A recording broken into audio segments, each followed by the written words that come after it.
രാഷ്ട്രീയം ഏറ്റവും കൂടുതൽ ചർച്ച ചെയ്യപ്പെടുന്ന എക്സ് പ്ലാറ്റ്ഫോമിൽ രാഹുൽ ഗാന്ധിയും ഇന്ത്യ സഖ്യവും ബഹുദൂരം മുന്നിലാണെന്ന് ടി സിദ്ദീഖ് MLA പറയുകയാണ്. എക്സ് ട്രെൻഡ്സ് ലിസ്റ്റ് പങ്കുവെച്ചുകൊണ്ടായിരുന്നു സിദ്ദീഖിന്റെ കുറിപ്പ്. എക്സ് ട്രെൻഡ്സ് രാഷ്ട്രീയം ഏറ്റവും കൂടുതൽ ചർച്ച ചെയ്യപ്പെടുന്ന എക്സ് പ്ലാറ്റ്ഫോമിൽ രാഹുൽ ഗാന്ധിയും ഇന്ത്യ സഖ്യവും ബഹുദൂരം മുന്നിൽ. ഇനി മോദി പ്രധാനമന്ത്രിയാവില്ല എന്ന് ജനങ്ങൾ ഉറപ്പിച്ചു കഴിഞ്ഞു എന്നാണ് സിദ്ദീഖ് കുറിച്ചത്. അതേസമയം ഇത്തവണ ഉയർന്ന പ്രതീക്ഷയിലാണ് കോൺഗ്രസ്. ചരിത്രത്തിലെ ഏറ്റവും കുറവ് സ്ഥാനാർത്ഥികളുമായാണ് കോൺഗ്രസ് ഇത്തവണ തെരഞ്ഞെടുപ്പ് ഗോതയിൽ ഇറങ്ങിയിരിക്കുന്നത്. വെറും 328 സീറ്റുകളിലാണ് കോൺഗ്രസ് ഇത്തവണ സ്ഥാനാർത്ഥികളെ നിർത്തിയിട്ടുള്ളത്. അതായത് കഴിഞ്ഞ തവണത്തെ അപേക്ഷിച്ച് 93 സീറ്റുകൾ കുറവ്.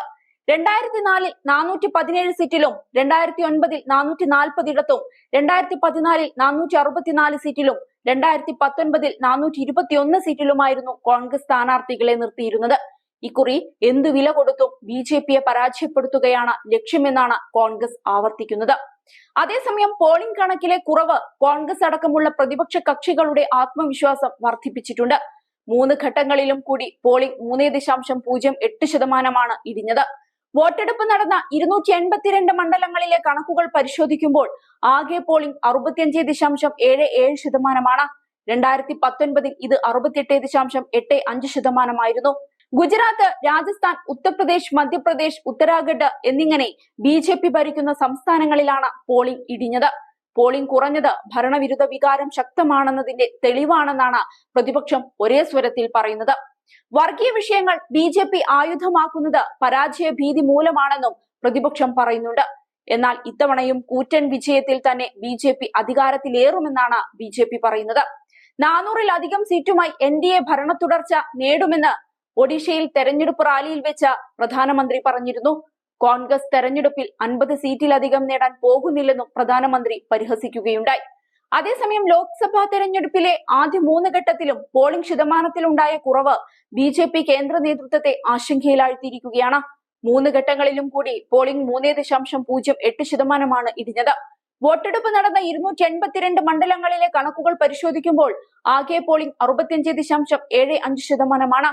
2019-ൽ ഇത് 68.85% ഗുജറാത്ത്, രാജസ്ഥാൻ, ഉത്തർപ്രദേശ്, മധ്യപ്രദേശ്, ഉത്തരാഖണ്ഡ് എന്നീ സംസ്ഥാനങ്ങളിലാണ് പോളിംഗിൽ വലിയ കുറവ് രേഖപ്പെടുത്തിയത്.